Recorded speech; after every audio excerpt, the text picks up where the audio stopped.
Dear students, आप देख रहे हैं Manikant English point YouTube channel. मैं हूं मणिकांत मणि और इस वीडियो में मैं आपको ग्रामर के ऑब्जेक्टिव सजेशंस के बारे में बताने के लिए जा रहा हूं और यह बिहार बोर्ड से संबंधित विद्यार्थियों के लिए है और यह 11th 100 मार्क्स की अंग्रेजी है। तो आप देख सकते हैं लिखा हुआ है। तो इस ऑब्जेक्टिव में जैसा कि आप जानते हैं कि जो प्रश्न पत्र सेक्शन खंड ए में रहेगा उनमें कुल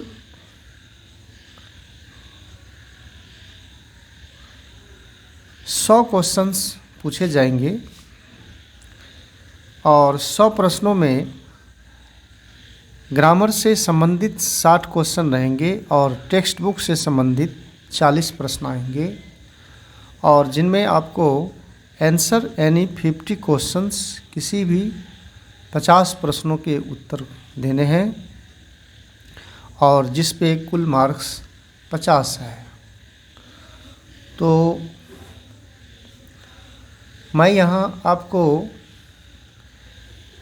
इस वीडियो में ग्रामर के ऑब्जेक्टिव प्रश्नों के बारे में बता रहा हूँ और जो मस्ट वीवीआई सजेशंस हैं आप इसे देखें और इसका अध्ययन करें।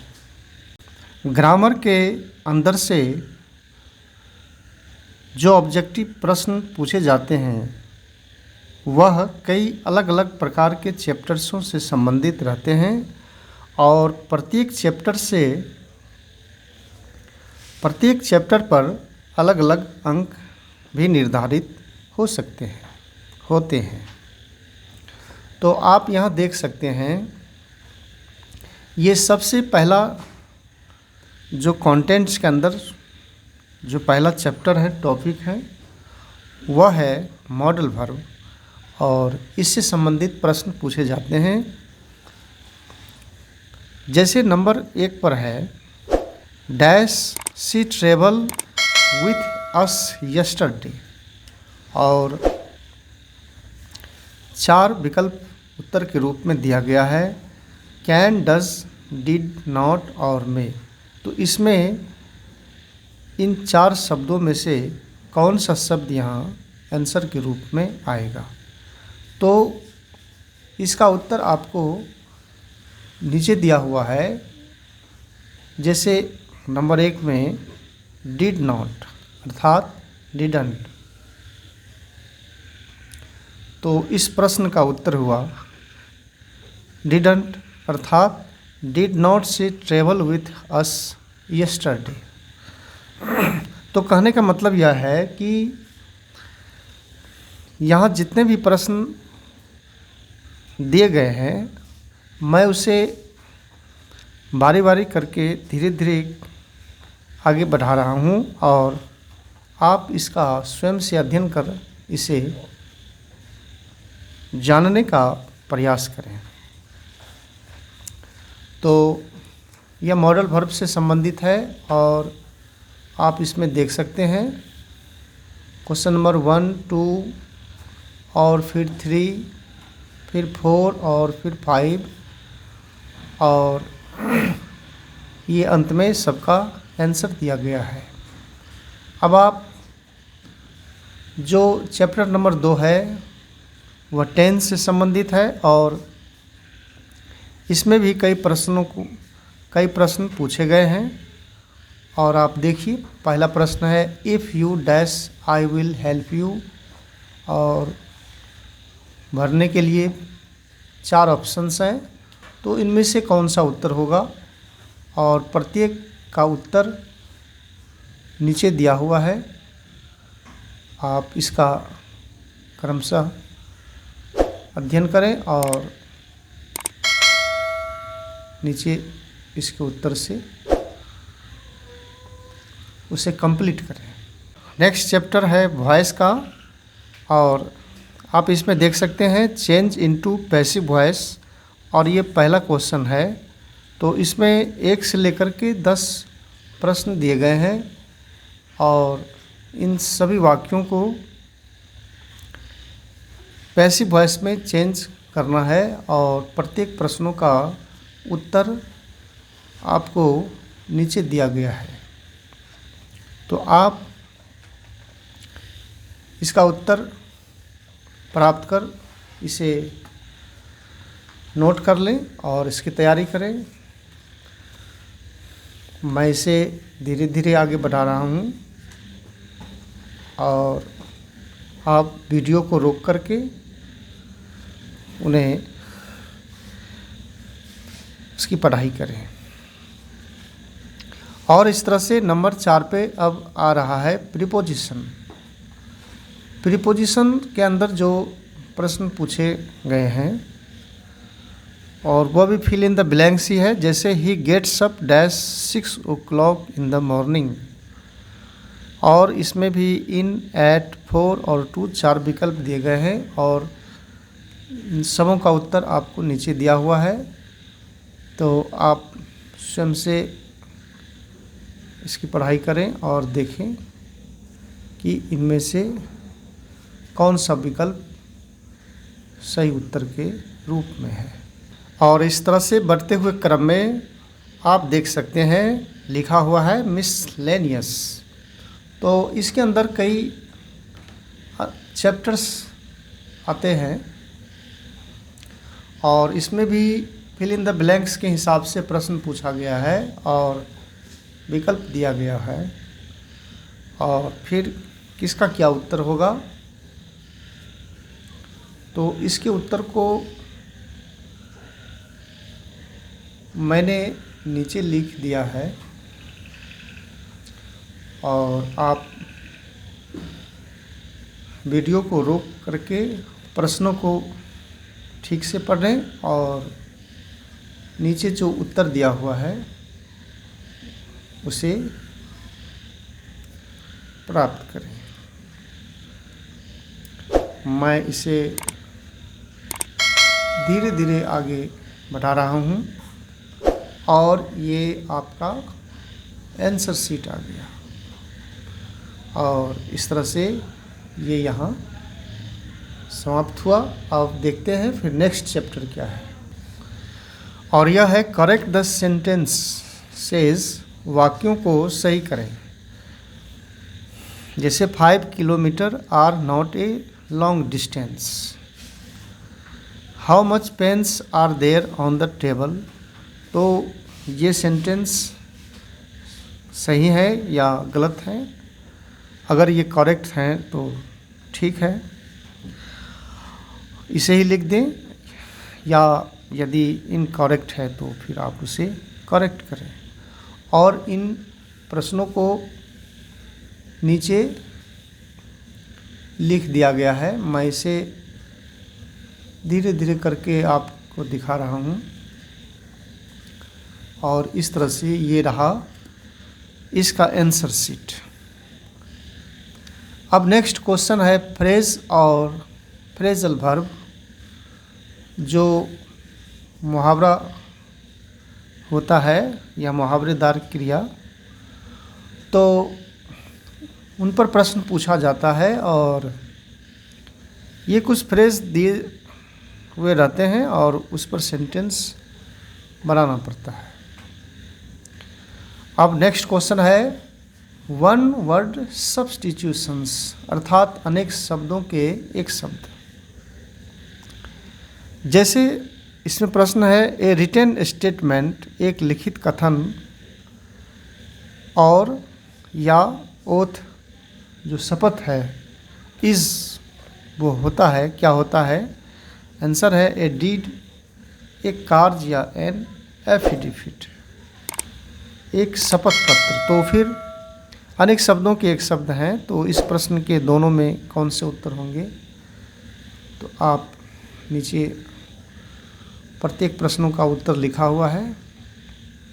आप पहले प्रश्नों को देखें और फिर उत्तर से इसे कंप्लीट करें।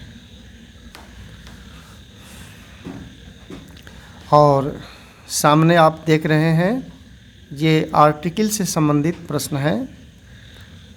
और जैसा कि आप जानते हैं कि आर्टिकल के 3 शब्द होते हैं, ए, एन और दी। तो किसमें यहाँ लिखा हुआ है फिल इन द ब्लैंक्स, रिक्त स्थानों को भरें विथ सुटेबल आर्टिकल्स, जो सही शब्द है किनमें क्या लगेगा। जैसे दिस इज़ डैश यूनिवर्सिटी, अब इसमें ए या एन या द, तो इस हिसाब से इसे भरा जाएगा। तो मैं इन प्रश्नों को धीरे धीरे करके आगे बढ़ा रहा हूँ। आप प्रत्येक प्रश्नों को पढ़ें और नीचे सभी प्रश्नों के आंसर शीट दिए हुए हैं। और एक बात मैं आपको बता दूं, यह जो सजेशन है ये बड़े ही वीवीआई प्रश्न इसके अंदर हैं। और यह 11th के साथ यह आपको 12th की भी परीक्षा में काम आएगा। और ये नरेशंस हुआ। नरेशन में आप देख सकते हैं सवाल पूछा गया है चेंज इनटू इनडायरेक्ट नरेशन। इन सभी पंक्ति को यह भी डायरेक्ट नरेशन के रूप में है और इसे कहा जा रहा है कि इनडायरेक्ट नरेशन में इसे चेंज करें।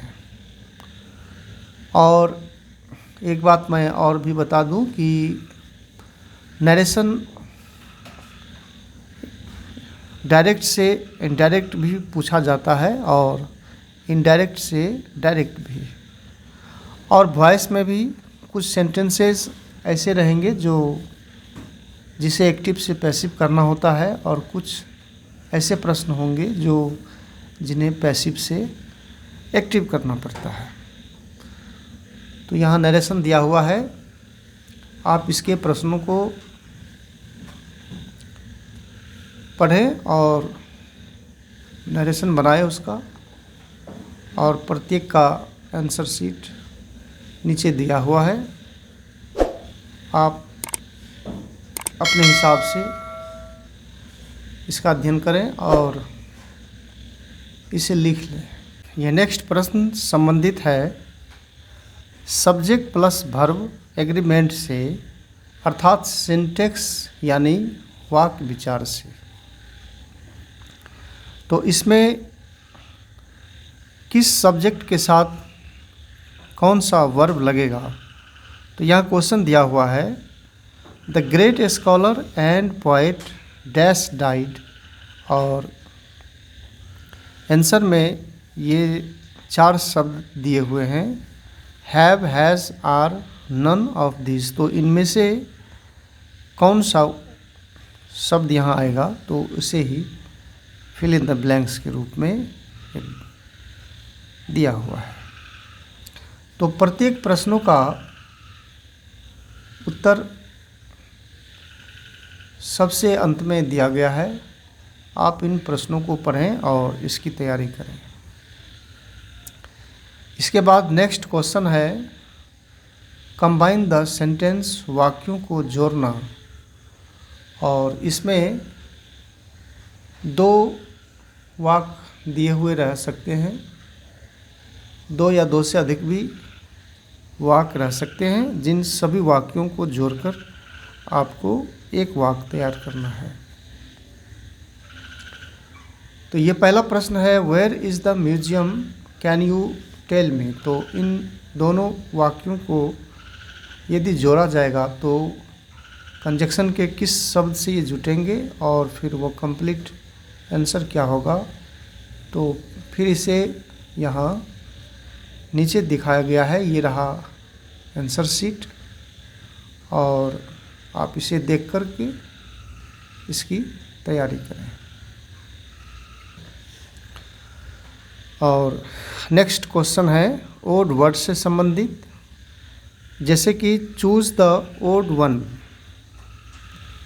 इसमें 4 शब्द दिए रहेंगे और जिनमें से कोई एक शब्द अपने ग्रुप से, समूह से, वर्ग से बाहर रहेगा तो उसे दिखाना पड़ता है। तो जैसे आप देख सकते हैं, फॉक्स, लिपर्ड, पिजन और लायन, ये लोमड़ी, चीता, कबूतर और ये शेर। तो लोमड़ी, चीता और शेर एक ग्रुप से हैं और ये कबूतर अलग इसका ग्रुप हो गया, तो यह ओड वर्ड हो जाएगा। आंसर अलग कर देना है। तो इसी तरह से और इसमें और भी कई प्रश्न रह सकते हैं। मैंने यहाँ पर इस सभी प्रश्नों के एक छोटे रूप को दिखाया है ताकि आपको प्रश्न पत्र का पैटर्न समझ में आ सके, और साथ ही कुछ वीवीआई क्वेश्चंस को भी मैंने रखा है तो ताकि विषय वस्तु की तैयारी भी हो सके। और ये रहा आपको नेक्स्ट क्वेश्चन पूछा जाएगा स्पेलिंग टेस्ट से। स्पेलिंग टेस्ट में जो शब्द सेलेक्ट करने के लिए रहेगा, तो आप यहाँ देख सकते हैं इधर लिखा हुआ है इनकरेक्ट और ये करेक्ट है। ये ग्रामर लिखा हुआ है और फिर इसका शुद्ध रूप क्या है, स्पेलिंग, मॉडल वर्ब। तो इस तरह से प्रत्येक का ये शुद्ध रूप दिया गया है। आप इसकी पढ़ाई करें और शब्दों के स्पेलिंग को ठीक कर लें। और ये फिर सिनोनिम्स है, तो choose the correct synonyms of change. तो ये, और इसके बाद इसके नीचे में इसका उत्तर दिया हुआ है। और ये एंटोनियम्स है, विपरीतार्थक शब्द। तो विपरीतार्थक शब्द के अंदर आप इसकी तैयारी कर लें। जैसे नेचुरल मीन्स प्राकृतिक, और इसका ठीक विपरीत शब्द है आर्टिफिशियल अर्थात कृत्रिम। हैप्पी जैसे खुश, प्रसन्न तो सैड अर्थात उदास। तो इसका उत्तर यहीं आपको मिल जाएगा। तो ये एंटोनियम्स के शब्द हुए। और यह रहा आइडम्स एंड फ्रेज। तो यह भी एक कहावत, मुहावरा ही है। तो इसके बारे में आपको आगे बताया जा चुका है और इसमें कुछ अलग ढंग से प्रश्न हैं। जैसे कि जो यहाँ शब्द का ये जो है ए मैन ऑफ, तो इसमें यह कौन सा शब्द छूट गया है? ए मैन ऑफ लेटर्स या टेक्स्ट या बुक। तो कुछ इस तरह से आपको उत्तर देना है। तो आंसर आप देख सकते हैं, लिखा हुआ है ए मैन ऑफ लेटर्स, अर्थात एक विद्वान व्यक्ति। और फिर नेक्स्ट क्वेश्चन है सिंटैक्स से, वाक्य विचार से, और इसका भी वर्णन आगे कर दिया गया है। जो सब्जेक्ट के साथ किस वर्ब का प्रयोग होगा। जैसे 50 रुपीज़ डैश नॉट मच, तो इज़ लगेगा या आर, तो फिर आप इसे देखेंगे। फिर है कॉजेटिव वर्ब अर्थात प्रेरणार्थक क्रिया, और प्रेरणार्थक क्रिया वो क्रिया बनती है हैव से, गेट से और मेक से। तो यहाँ जो प्रश्न दिए गए हैं, the teacher made me dash in the playground. अब इसमें रन आएगा कि रन्स आएगा, आंसर दिया हुआ है। तो आप कॉजेटिव वर्ब की तैयारी करें और उसे जानें कि कॉजेटिव वर्ब क्या होता है। और फिर यह नेक्स्ट प्रश्न है स्ट्रक्चर पर आधारित। तो I would like dash swimming this afternoon. 4 विकल्प हैं, इसमें कौन आंसर होगा? तो फिर आप इसमें उत्तर इसका दें। और ये स्ट्रक्चर हैं, इसके लिए स्पेशली इसे पढ़ना पड़ता है। कुछ वाक्य ऐसे होते हैं जिसके लिए व्याकरण में एक अलग प्रकार के विशेष नियम निर्धारित किए गए हैं, जो स्ट्रक्चर कहलाता है। तो फिर आपको स्ट्रक्चर की तैयारी करनी है।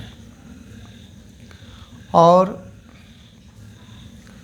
मैं इसे आगे बढ़ा रहा हूँ, आंसर शीट नीचे दिया हुआ है। और अब आपको प्रश्न पूछा जा सकता है, तो डिग्री से संबंधित प्रश्न है, चूज़ द करेक्ट सेंटेंस। अब इसमें 4 सेंटेंस दिए हुए रहेंगे, इसमें आपको चूज़ करना है, सेलेक्ट करना है कि कौन सा वाक्य सही है। आप इसे पढ़ करके देखें। और ये डिग्री है, इसका जन्म एडजेक्टिव एडवर्ब के शब्दों से होता है। और डिग्री की 3 अवस्थाएं हैं, पॉजिटिव, कंपैरेटिव और सुपरलेटिव डिग्री। तो फिर आप इस चैप्टर की तैयारी करें। और यहाँ तो सिर्फ एक प्रश्न दिया गया है, और मेरा उद्देश्य यह है कि आपको परीक्षा के जो प्रश्न हैं उनके पैटर्न समझ में आ सके, इसलिए बहुत थोड़ा करके प्रश्नों को दिया गया है। और इसके बाद जो चैप्टर है वो है जिरंड से, संज्ञानार्थक क्रिया से। तो इस चैप्टर की आप तैयारी कर लें। यहाँ कुछ प्रश्न दिए गए हैं। नंबर 1 पर आप देख सकते हैं, dash at a very high speed is dangerous. अब ड्राइविंग कार्स होगा या कार्स ड्राइविंग, तो फिर आंसर यहाँ दिया हुआ है। और ये संज्ञानार्थक क्रिया हैं, जो जिस संज्ञा का जन्म, जिस नाउन का जन्म वर्ब के शब्दों से होता है, वर्ब का आईएनजी फॉर्म। तो ऐसे संज्ञा जिसका जन्म क्रिया से होता है, तो उसे हम संज्ञानार्थक क्रिया कहते हैं, अर्थात जिरंड। तो फिर आप इसकी तैयारी, इस चैप्टर की तैयारी करें। और अब नेक्स्ट प्रश्न है, नेक्स्ट चैप्टर है इन्फिनिटिव और बेयर इन्फिनिटिव पर आधारित। इन्फिनिटिव होता है 2 + वर्ब 1, और बेयर इन्फिनिटिव जब उसमें 2 लुप्त हो जाता है। तो आप प्रश्न को देख सकते हैं, लिखा हुआ है आई सॉ एन एंट और फॉल या टू फॉल।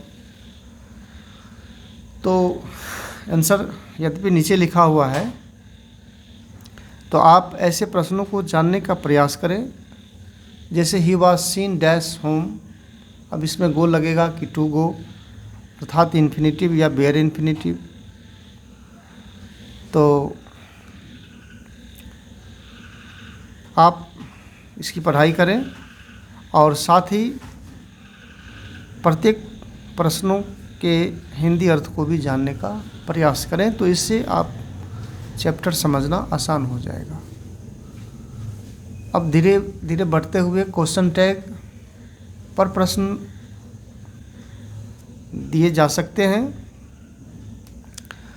अब क्वेश्चन टैग क्या होता है? एक क्वेश्चन होता है जिसका टैग बनता है। जैसे राम बीमार है ना, तो राम बीमार है क्वेश्चन हुआ, और है ना टैग हुआ, अर्थात Ram is ill isn't he. तो फिर ये क्वेश्चन टैग हैं, तो इसके लिए क्वेश्चन दिया हुआ है और आंसर नीचे है। आप क्वेश्चन टैग को जानने का प्रयास करें कि यह किस तरह का चैप्टर्स होता है और इसके अंदर क्या क्या जानना पड़ता है। और ये क्वेश्चन से संबंधित चैप्टर्स हैं। तो प्रश्नात्मक वाक्य हैं और do you think they are coming tomorrow. अब यह प्रश्न पूछा गया है, तो अब इसका ये आंसर है कि आई थिंक इट, या I think it, I think so. जैसे प्रश्न है will you go to school, क्या तुम विद्यालय जाओगे। अब इसमें आंसर दिया हुआ है यस, यस है, फिर आई शैल, फिर नो, फिर आई डोंट। तो इसमें कौन सा उत्तर सही है, तो इसमें आप उत्तर को दें।